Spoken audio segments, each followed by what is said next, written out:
Vision without action is merely just a dream.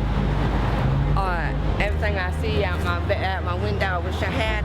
Everything I see out my tent I wish I had. Yeah, I put that BTM program. Se puso hasta la madre ayer, güey. No, él tiene familia.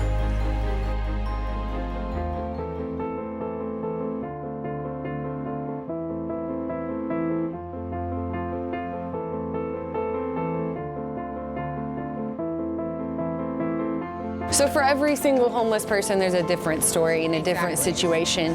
And so trying to say that like there's, you know, one solution that's just going to work for every person is ignorant. And, you know, I think if you, like I said, 80% of the people who are homeless are indistinguishable from any other person you'll ever meet. You'll never know they're homeless.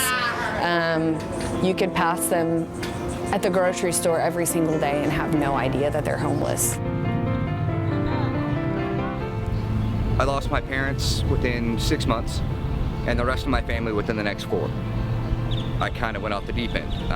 It's no excuse, it's my fault, and I'm completely honest about it, but I went off the deep end and I haven't been able to find myself since then. I haven't been able to quite recover.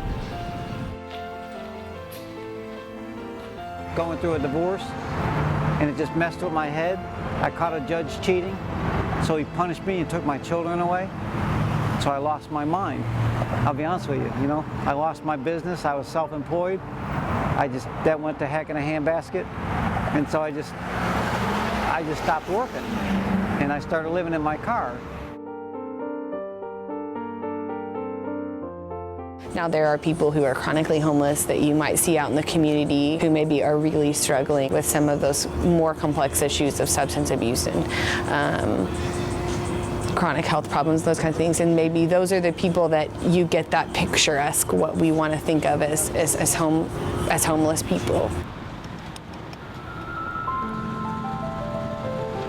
Foster care at 13, 3 months pregnant by my stepfather, aged out, turned 18. They gave me $250 in cash and 300 in food stamps and told me to survive. What is it for you that means survive? Food, water, and a place to lay my head. What else does anybody need?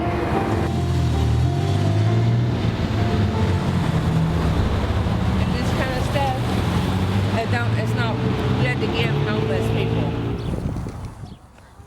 We make assumptions about people that are homeless, that they're uneducated, that they come from, you know, really bad backgrounds, drugs and alcohol and violence. And that is a part of a lot of people's story.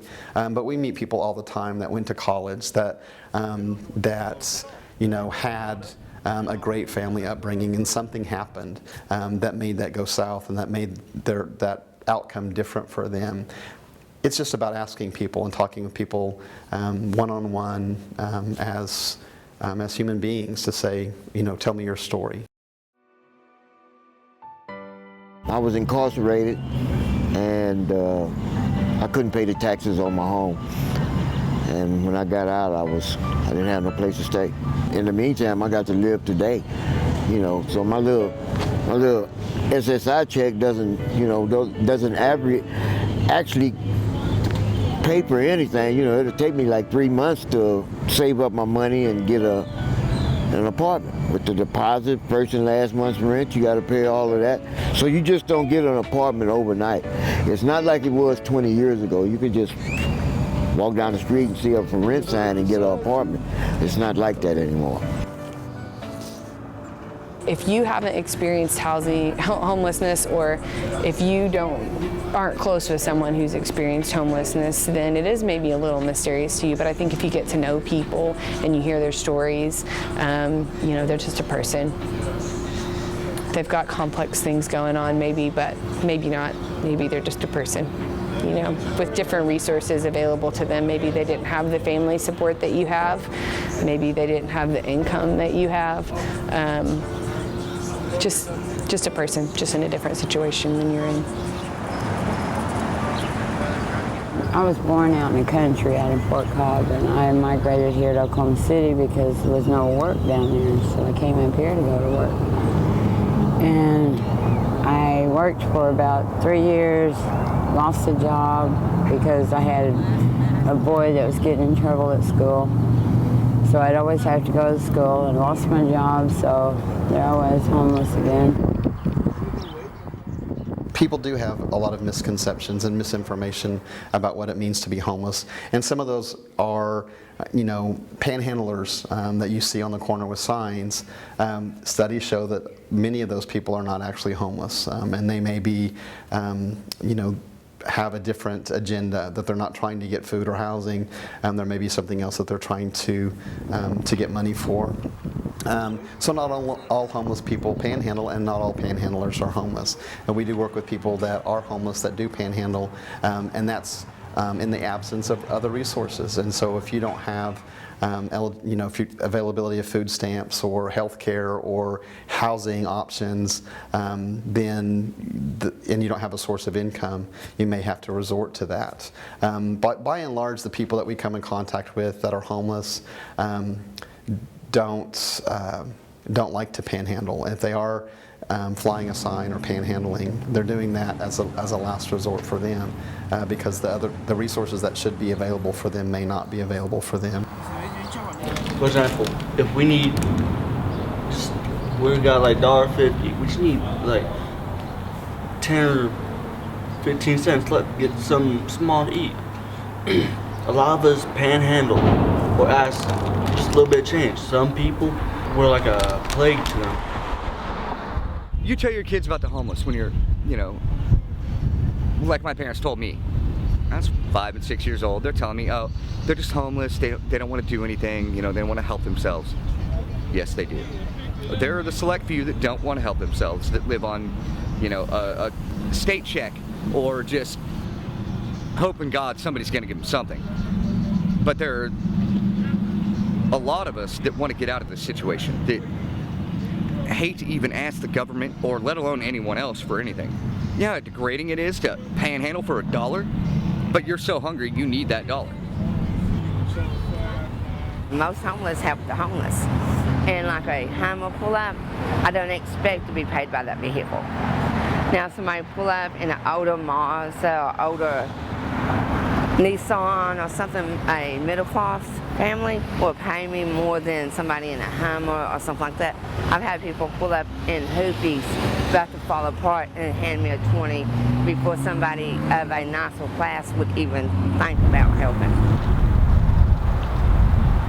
The hardest is the days we don't get nothing and we're broke, and we're debating on what store to go in to try to steal a ham or lunch bread or whatever we need to survive.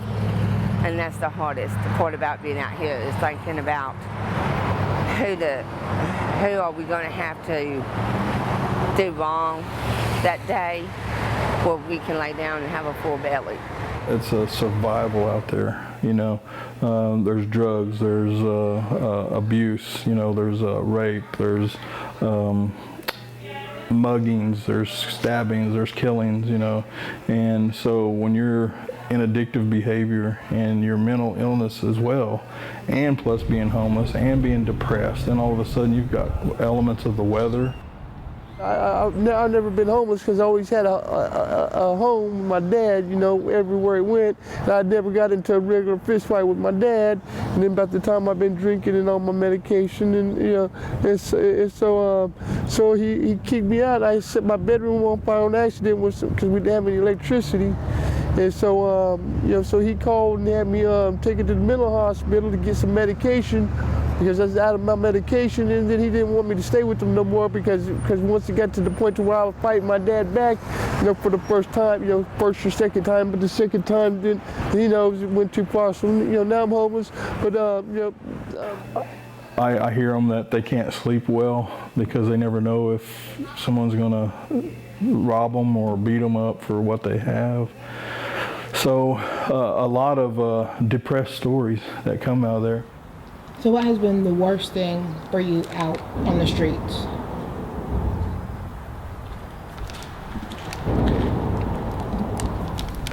People that are stupid and other people like me, homeless, that don't care anymore and just want to cause trouble. I got a scar right here. Somebody had a problem. He had dragged his girl by the hair 5 or 10 blocks. And my wife told me this was in Houston. I came up to a dude. In Houston, we don't care whatsoever. Bad-mouthed woman, you're gonna get laid out. I wasn't raised like this, and being homeless is the first time I've ever been in my life. I'm 66 years old. I couldn't go to prison no more. I'd never get out. I can't work, I'm disabled. I can't just keep on living down here and living like this because this is not my lifestyle. We had a young lady that we worked with that she was 7 months pregnant. She was engaged in substance abuse. She was smoking meth, living on the streets with her boyfriend in a very abusive relationship. And one of our outreach workers, connected with her and found her and started a conversation with her.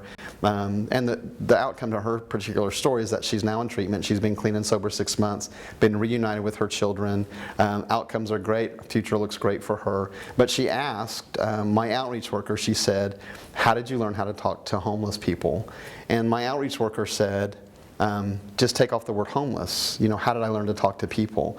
We have a tendency, I think, to have this us and them attitude, that because I have a house or I have a car or I have an education, that I'm not one of those people, one of the people that's poor or that doesn't have a house or lives in a way that's different than I am. I went up to the Salvation Army up there and asked them if I could get in.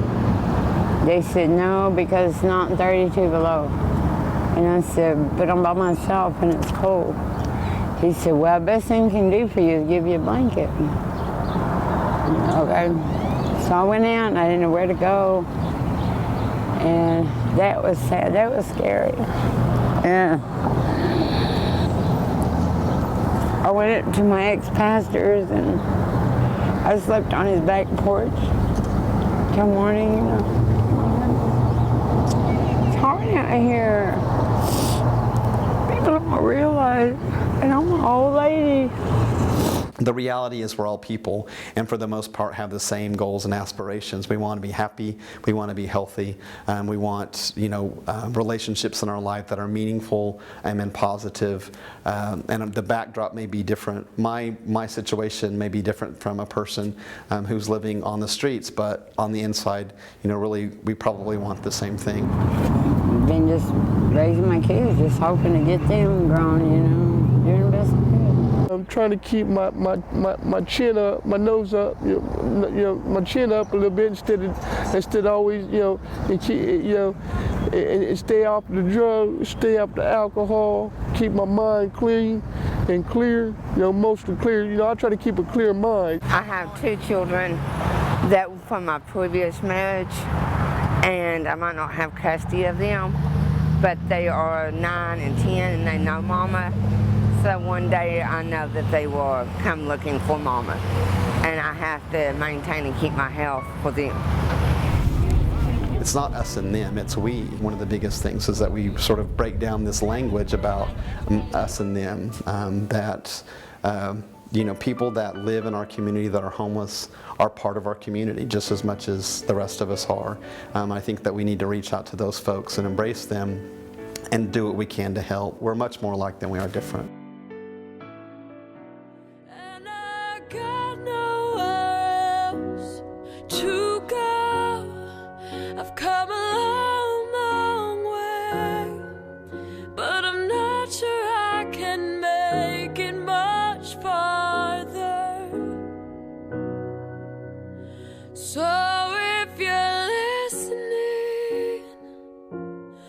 Would you give her